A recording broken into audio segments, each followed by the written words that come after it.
Okay, my wonderful people, thank you for joining us this time around. The question has been why Ohanaeze has not endorsed Peter Obi. Well, the revelation have been made, some reasons marshal out why, reason and revealed why Ohanaeze has not or have bluntly refusing to endorse Peter Obi. Reasons have emerged on the reluctance by the Ohanaeze Ndigbo worldwide in frontally endorsing the presidential candidate of the Labour Party in the person of Peter Obi ahead of next year's general elections. On this note, this is as Brutus Supagu, leader of Middle Belt Forum, as at yesterday said his people from the north are fully supporting the Obidiati ticket because they are young, agile, and as well have all it takes to secure or rescue Nigeria from the old drums. He added saying that Peter Obi or Obi fit into the permutation and desire of his region for a president from the southeast. He disclosed saying that once the campaigns are declared open, the Middle Belt would unveil Obidiati in Jos Plateau State, where they would like or let the whole world know that Obi is their candidate. All right, my wonderful people, an allegation went viral during the week at as the Apex Igbo body had allegedly demanded payment from one of Obi's promoters in the person of Kennedy Iyere as a condition to supporting a Nigerian president from the southeast. Ohanaeze Ndigbo had in the build-up to the 2019 general election under the leadership of his former president, General Chief Nna Onwodo, endorsed the standard bearer of the PDP, of course, Atiku Abubakar, with Obi as his running mate. On this note as well, Saturday Sun, the reply and reliably gathered from Ohanaeze chieftains and the Igbo leaders that the body would not want to pigeonhole Obi as a sanctioner candidate. Meanwhile, National Publicity Secretary of Ohanaeze Ndigbo, Dr. Alex Ogbonnaya, said Iyere's claim was the most fallacious, mendacious, and callous of all. The falsehood aimed at tarnishing the image of Igbo as the Judas category that values money more than human conscience. On this note, Ohanaeze Ndigbo noted that based on what you have gathered in line with Ogbonnaya, noted that Ohanaeze Ndigbo and several other people, activists, and interest groups such as Nzuko Umunna had taken the advocacy of a Nigerian president of Southeast region to all parts of Nigeria, including former President Olusegun Obasanjo, the Sultan of Sokoto, as well his Eminence Muhammadu Saudu Abubakar III, Chief Ike Clarke, Chief Ayo Adabanjo, former president, of course, Goodluck Ebele Jonathan, and the British High Commission. Meanwhile, he started saying that he had in separate letters to Asiwaju Bola Ahmed Tinubu and Abubakar Atiku reminded them that it was the turn of the Southeast to produce a president for Nigeria, urging them not to contest the 2023 presidency on the ground of equity, justice, and fairness. All right, for Atiku, he said he clearly reminded the PDP candidate that the current Igbo travel is as a result of our support to his candidacy in 2019. Regardless of that, Ohanaeze Ndigbo lauded the Southern and the Middle Belt Leaders Forum led by Chief Ike Clarke and Chief Nna Nwodo as the Coordinator General Asata for that time for their innovative and their irrevocable position to supporting an Igbo of the Southeast for presidency in 2023. Meanwhile, according to his spokesperson, the unveiling and the wavering position of Ohanaeze Ndigbo has again a global, very much global momentum and found expression, resonance, and traction in the inexpressible power that is inherent in the Nigerian masses.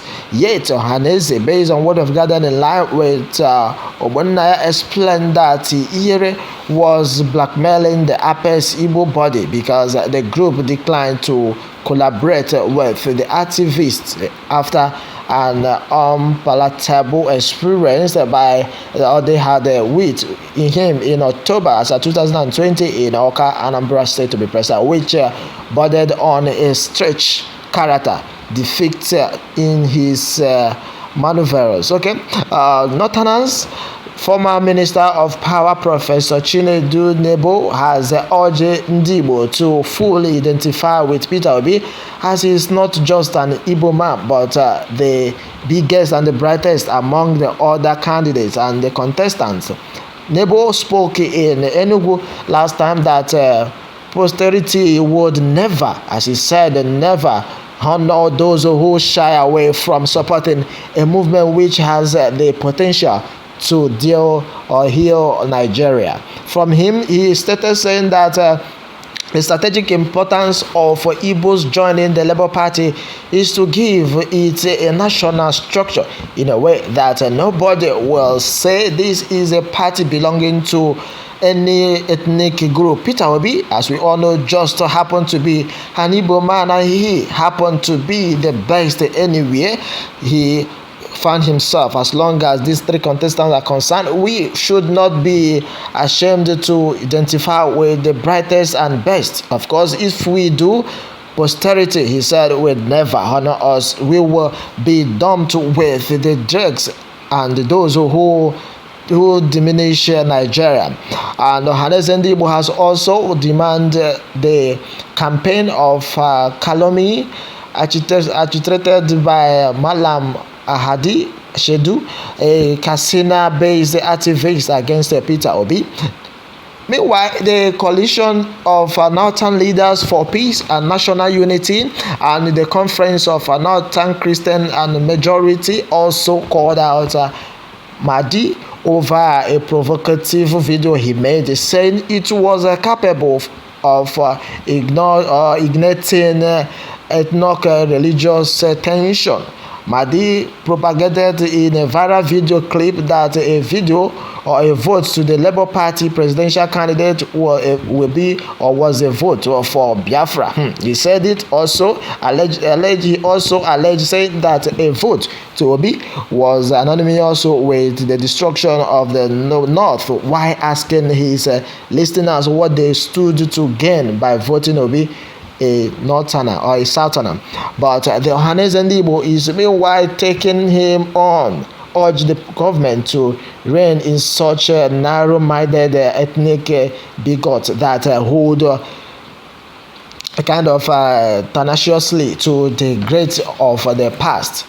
Instructively, the Igbo cosmopolitans and admit politicians of all persuasions to canvass for vote across the entire Igbo space without letting or inherent bearing in mind that what Nigeria need now is a transformative personnel, a visionary with ideological based programs and a proven record of accomplishment. Ohanaeze Ndigbo also admitted, saying that Ninuf also accused Mahdi of hate speech links with a lot of tribal and religious slowness in pushing Nigerians and Christians against Muslims. It also a national coordinator, Professor Abubakar Gumi, the National Secretary Ahadiza Gwazo, the Northern Leaders Group, urged the Northern voters to kindly disregard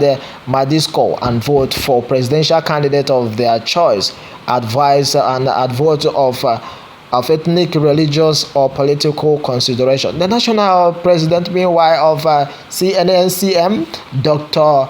Parus Yakubu, in a statement called on the international community to clearly declare him a personal of interest for bringing the UN Charter on peace and harmony. Wonderful people, the thing has been that we shouldn't mind all these things as long as this is concerned. What I know is with Peter Obi presidency, we are standing to gain in this country. The thing is that when the thing continue to be, when campaign start, Ohanaeze Ndigbo will definitely endorse Peter Obi, because quite unfortunate, the problem of the Igbos lies with us. How can you see a bright star shining even more standing than his contemporaries because of a little low from the opposition? You are there beating the drum against your brother. Shame on you guys. Okay, that has been taken, my wonderful people. What am I going to say? Whether Ohanaeze Ndigbo, the notorious corrupt organization, endorse Obi or not, he will become the president of Nigeria come 2023. And by the grace of God, political endorsement is a political jargon that carries little or no real voting influence. Ohanaeze Ndigbo is like other socio-cultural groups that are political proper or paper tigers. Okay, they are called paper tigers because the Igbo man is known for his republicanism as it stands now. So whether Ohanaeze Ndigbo endorse Peter Obi or not, Obi will still receive very appreciable vote from Ohanaeze youth. Of course, remember, Obi is not Igbo presidential candidate. He is president for all. He's a presidential candidate to Labour Party as well. If Igbo no do this, and Ohanaeze has endorsed Obi before now, beside what is the meaning of Ohanaeze Ndigbo means the people. Ohanaeze and Eze means the king. To put together it is Oha and the king. That means Ohanaeze Ndigbo. So if the people endorse him, the king has no option than to follow suit. Okay, my wonderful people, that has been taken onto this one. My opinion and my stake have been taken. Well, let me have your take at the comment section. Remember to send, and then do why to tap on the subscription button so you can get more updates. Thanks and God bless.